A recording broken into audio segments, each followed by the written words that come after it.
마켓 이슈 분석 이어갑니다. 유가 하락과 그리스 우려 여전히 2015년도에도 이어질 변수로 꼽히고 있는데요. 그 와중에 그리스 우려는 조금 완화됐다는 소식이 전해졌죠. 네, 맞습니다. 덕분에 유럽 증시, 프랑스 증시와 영국 증시만 열렸지만 일단은 상승세로 마감을 짓는 모습이었는데요. 네. 우려감이 조금 빠르게 희석되는 모습도 관측이 되고 있습니다. 글로벌 리스크들 일단 분석을 해보고요. 앞으로의 시장 전략도 세워보도록 하죠. 오늘도 MTN의 김종호 연구위원 모시고 이야기 나눠보겠습니다. 위원님. 네, 그리스 우려가 일부 줄어든 것은 사실입니다만 여러 가지 가격 변수에 충분히 반영되어 있기 때문에 이것을 지금 악재의 끝이라고 보기는 어려울 것 같습니다. 그러니까 희석이라는 과정이 결국 좀 약해졌다라고 볼 수 있겠지만 언제든 다시 강해질 수 있는 그런 상황이기 때문에 우리가 아마 안심할 수는 없는 그런 국면이라고 보고 있고요. 현재 구간에서 그리스뿐만 아니라 글로벌 리스크 전체가 좀 높아져 있어서 이것이 1월 달에 반영될 것이다라는 시각이 일반적입니다. 그래서 이런 것들을 나타내는 지표를 한번 살펴볼 필요가 있겠는데요. 준비된 그림은 시티은행에서 측정하고 있는 매크로 리스크 인덱스입니다. 지금 거의 최고 수준이거든요. 그럼 과거치를 놓고 봤을 때는 이 정도 수준에서 항상 반락하는 그런 이벤트들이 존재를 했는데 아직까지 그런 이벤트들이 나오지 않고 있다는 거죠. 여전히 상승 추이를 보여주고 있기 때문에 이 글로벌 리스크는 여전히 높은 수준이다라고 봐야 될 것 같고요. 또 하나 더 중요한 건 뭐냐면 시장에서 아무리 이거 리스크가 아니고 내년에 경제 좋아질 거다라고 얘기해봐야 소용이 없는 것이 지금은 극단적으로 안전자산만 선호하고 있습니다. 미국 내년 3% 성장한다고 하는데요. 이런 기대 인플레와 기대 성장을 전혀 반영하지 않고 미국제 10년물은 2% 초반에서 맴돌고 있고요. 독일의 10년물 국채금리는 보시는 것처럼 지금 0.5%대까지 내려왔습니다. 그러니까 더 이상 가격이 올라갈 룸이 없음에도 불구하고 독일 국채만 사고 있다는 것이고요. 최근에 또 그리스 같은 경우에는 반대로 폭등하고 있는 상황이니까 현재 시장에서는 여전히 안전자산, 위험자산을 나눠서 안전자산 쪽만 선호하는 그런 모습들이 나타나고 있다고 봐야 될 것 같고요. 그 다음 그림 살펴보시면 방금 전에 말씀드렸던 대로 그리스 국채 금리는 과거에 비해서는 낮은 수준이지만 10%대까지 올라갔고요. 그리고 그리스 주가는 폭락하고 있는 상황이고요. 그다음에 또 좀 살펴보시면 달러의 강세가 지속적으로 이어지면서 이머징 통화의 전반적인 움직임도 모두 약세를 나타내고 있습니다. 그러니까 이런 여러 가지 상황들을 종합적으로 고려해 본다면 리스크가 내려가고 있다? 이렇게 보기에는 좀 어렵다라는 거죠. 여전히 리스크는 진행 중이라고 봐야 될 것 같고 다른 전문가들의 얘기를 믿기보다는 이런 가격 지표들의 변화가 좀 더 확연하게 나타나면서 추세적으로 리스크 온이 되고 있구나. 이런 것들을 좀 확인하는 것이 필요하지 않을까라고 보고 있습니다. 아직까지 리스크 오프는 나타나지 않았다 이야기 주셨습니다. 여전히 안전자산 선호 현상이 강화되고 그렇다면 달러 강세 흐름은 또다시 이어지고 2014년도와 크게 변수적으로 달라질 건 없는 것 같은데요. 2015년도 국내 증시 투자 전략을 어떻게 바꿔봐야 될까요? 네, 2015년 한 해를 전체를 예상하기 보기엔 어려울 것 같고요. 왜냐하면 작년에도 상저하고 엄청나게 얘기했습니다만 상저하고는 무슨 상저하고입니까? 전체적으로 상저 하저였는데요. 그러니까 이런 전망 자체가 저는 의미가 없다라고 보고 있습니다. 미리 전망하는 것 자체가 의미가 없고 왜냐하면 여러 번 언급드렸지만 지금 경제 논리에 정치 논리가 계속 끼어들고 있기 때문에 내년도에도 예측 불가, 올해도 예측 불가다라고 보시는 게 제가 보기엔 정설인 것 같고요. 다만 우리가 좀 살펴봐야 될 것은 지금 준비된 그림을 보시면 미국에서 지금 변화가 나타나고 있는 게 달러 강세가 나타나면서 달러 자산 쪽으로 자산이 쏠리고 있는 것과 함께 단기금리는 장기금리는 내려오는데 단기금리는 계속 올라가고 있습니다. 그러니까 장단기 스프레드가 축소되고 있거든요. 이 원래 경기 축소 신호입니다. 근데 지금은 약간 특수한 상황이기 때문에 경기 축소 신호로 이해하기 무리가 있습니다만 장단기 스프레드의 축소가 계속적으로 이어지는 그런 상황이라면 이건 그렇게 좋은 상황은 아니라고 보여지거든요. 그래서 전체적으로 이런 상황들이 안전자산 선호가 계속적으로 이어지고 해외 불안 요인과 내수 부진 요인이 겹쳐져 있는 우리 시장임을 고려해 본다면 두 가지 전략이 필요하겠죠. 단기적으로 모멘텀이 강한 종목에 일부 투자해 놓고 나머지는 현금으로 들고 있다가 장기적으로 이제 종목군들을 살 필요가 있을 때는 결국은 대형주를 사야 되는데 이 대형주 중에서는 뭘 사야 되느냐? 낙폭과대주보다는 지배구조와 관련되어 있는 종목군들, 또 실적이 좋은 종목군들을 사는 것이 좋겠다라고 보고 있습니다. 다만 낙폭과대주는 단 한 주도 필요 없고 모두 지배구조 관련주로만 가야 되느냐? 그건 아니고요. 비중으로 놓고 봤을 때 본다면 한 7대3 정도의 비율로 지배구조와 관련된 종목군들의 7, 그다음에 3 정도는 정유주를 포함한 낙폭과대 종목군들에 좀 관심을 가져야 되지 않을까라고 보고 있고요. 낙폭과대주 중에서도 조선주, 정유주, 철강, 화학 이런 종목군들 중에서도 약간의 분류는 필요하다. 모든 종목을 다 담는 것은 아니다. 이렇게 봐야 될 것 같습니다. 지금 낙폭과대주에 대한 이야기를 해주고 계시는데요. 네. 그중에서도 뭐 정유주를 좀 눈여겨보자라는 이야기도 해주셨습니다. 근데 뭐 글로벌적으로 봤을 때 대표적인 낙폭과대주라고 한다면 정유주를 꼽아볼 수가 있고요. 저희가 또 아까 앞서 시황에서도 이 같은 종목들을 확인해 본 바가 있었는데요. 정유주들에 대해서 투자 판단할 때 어떠한 것들을 좀 중점적으로 보고 투자하는 게 좋을까요? 가장 중요한 건 누가 뭐래도 유가입니다. 뭐 다 알고 있는 답이지만 다시 한번 강조드릴 수밖에 없는 상황인데요. 준비된 그림을 보시면 지금 석유의 5대 메이저뿐만 아니라 대부분의 정유사들이 모두 유가 하락과 주가의 흐름이 같이 가고 있는 상황입니다.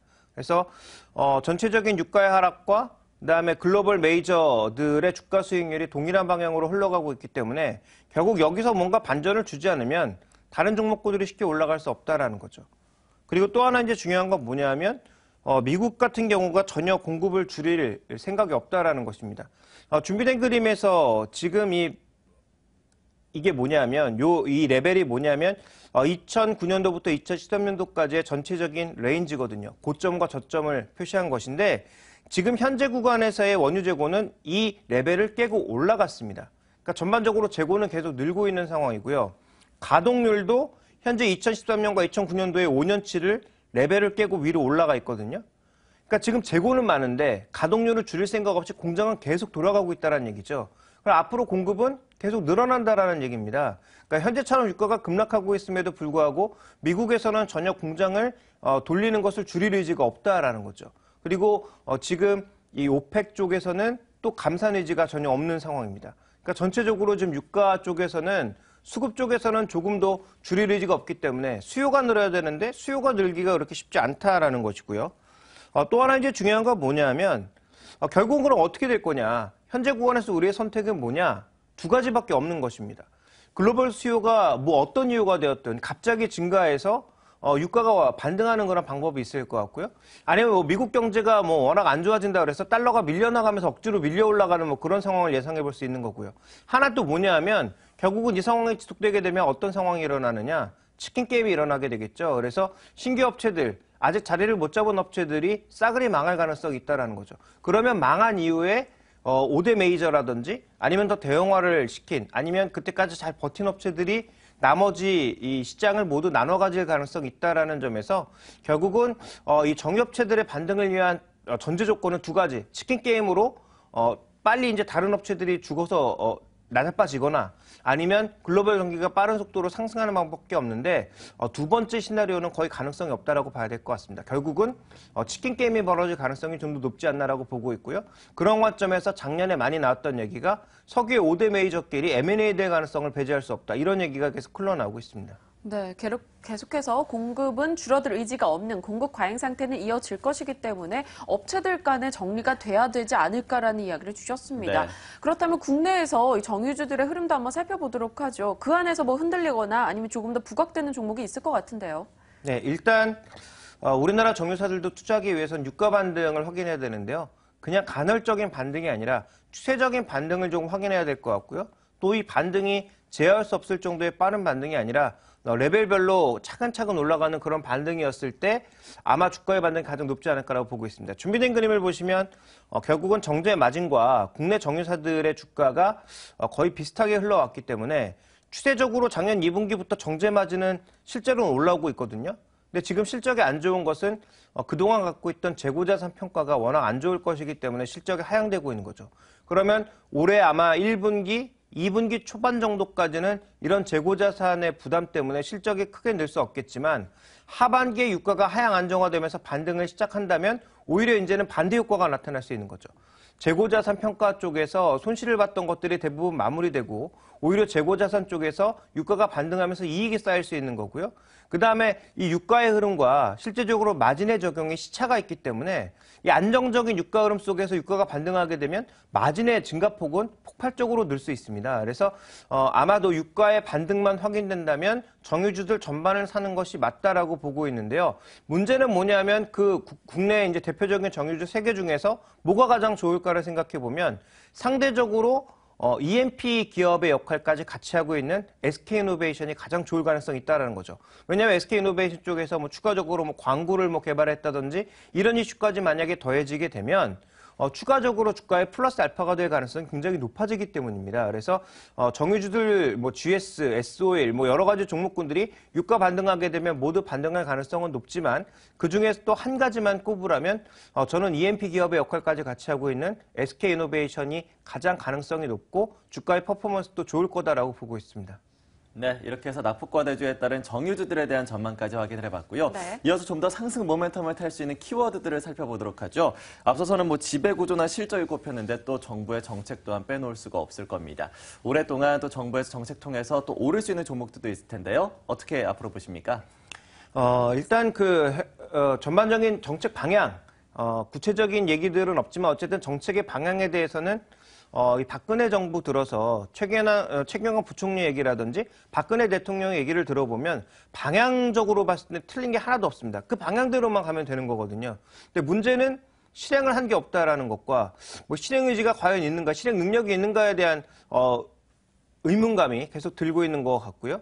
그 다음에 우리가 또 하나 좀 살펴봐야 될 건 뭐냐면 현재 구간에서 이 구조조정과 경제 활성화를 동시에 가져가겠다라고 이 최경환 부총리가 얘기를 했는데 과연 이게 말이 되는 것인지 굉장히 이율배반적인 얘기거든요. 구조조정을 하면서 경제도 활성화시키겠다라는 것은. 그래서 과연 어느 쪽에 좀 더 무게를 둘지, 그다음에 구체적인 방안은 무엇인지에 대한 확인 과정이 좀 필요하다고 보고 있고요. 그래서 저는 정책 관련주에 대한 기대감은 뭐 연초에는 없다라고 보고 있는데 다만 이 안에서 그나마 최근에 조금 활성화되고 있고 그나마 구체화되고 있는 게 뭐냐면 핀테크, 인터넷 금융 이런 것들이 그나마 조금 활성화되면서 구체화되고 있다는 거죠. 이와 관련된 종목군들 중소형주 일부가 아마 1월 달에는 조금 랠리를 보일 가능성이 있지 않을까 이렇게 판단하고 있습니다. 네, 계속해서 정책 이슈가 나올 때마다 언급이 되고 있었던 건 2014년도 구체적인 방향, 구체적인 방안들이 나오지 않았다라는 것이었습니다. 네. 그 부분에 대해서 올해는 좀 채워지길 바라면서 그나마 좀 관련주로는 핀테크, 인터넷 금융 쪽의 종목들 주목해보자 이야기 주셨네요. 자, 이제 시장에 초점 맞춰 전략 나눠보죠. 네, 이제 새해 첫 번째 거래를 앞두고 있습니다. 올해 전략은 어떻게 세우면 좋을지 기분 좋은 시작의 전략 함께 확인해 보시죠.